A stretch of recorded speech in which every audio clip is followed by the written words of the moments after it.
The clock on my bedside table glowed. 11:59 p.m. 1 minute to midnight, and the house was silent. My parents and dog were asleep. Only the fridge hummed below. Suddenly, my phone vibrated violently on the nightstand. My heart jumped. Who would call this late?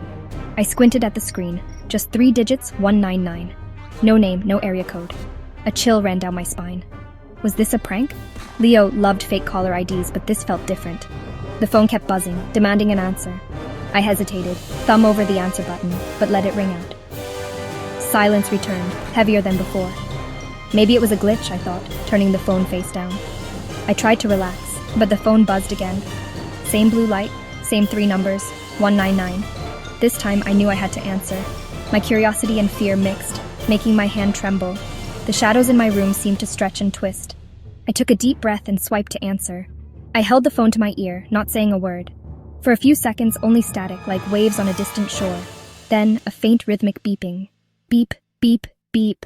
Underneath, a scratching noise like a pen on paper. I held my breath, listening to the strange symphony.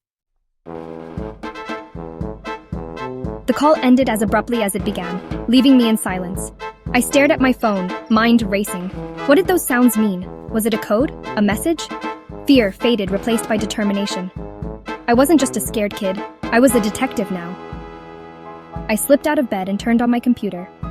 I searched 199 phone number. Results.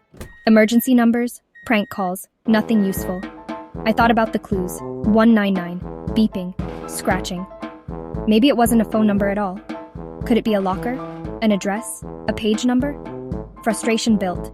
But then I remembered the beeping. Was it Morse code? I tried to recall the rhythm, but it was too fuzzy.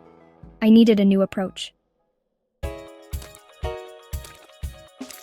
I focused on the number 199. Maybe it was 3 separate digits. I checked my neighborhood map for addresses. The library was 250 Main, the store 187. Then I saw it. 199 River Street, a new apartment building 2 blocks away. My heart flipped. Was this the connection? Who would call me from there? I didn't know anyone in that building. The beeping and scratching, was someone in trouble? My imagination ran wild, but I knew what I had to do. I quickly dressed, left a note for my parents, and grabbed my phone and flashlight. My hands shook, but my mind was clear. I was going to 199 River Street. The night air was cool as I slipped outside. The streets were empty, every sound amplified. 10 minutes later, I stood in front of the building. I circled the building, searching for a clue. On the ground floor, a window was ajar, light spilling out. I heard it. Beep, beep, beep. The same sound from the call. I crept closer and peered inside. A man sat on the floor, hunched over a tablet, headphones on. The beeping came from a metronome. The scratching was his stylus. He was an artist, lost in his work, drawing a cartoon bird dialing a phone. He must have accidentally called me. Maybe a wrong number saved by mistake. The whole mystery, the late-night call, the strange sounds, it was just an accident. Relief washed over me and I almost laughed. I watched a moment longer, then quietly backed away. The mystery was solved. As I walked home under the moonlit sky, the world felt different. The night wasn't so scary anymore, just full of surprises. Sometimes, the strangest mysteries have the simplest answers. I slipped back into bed, heart still racing, but now with excitement.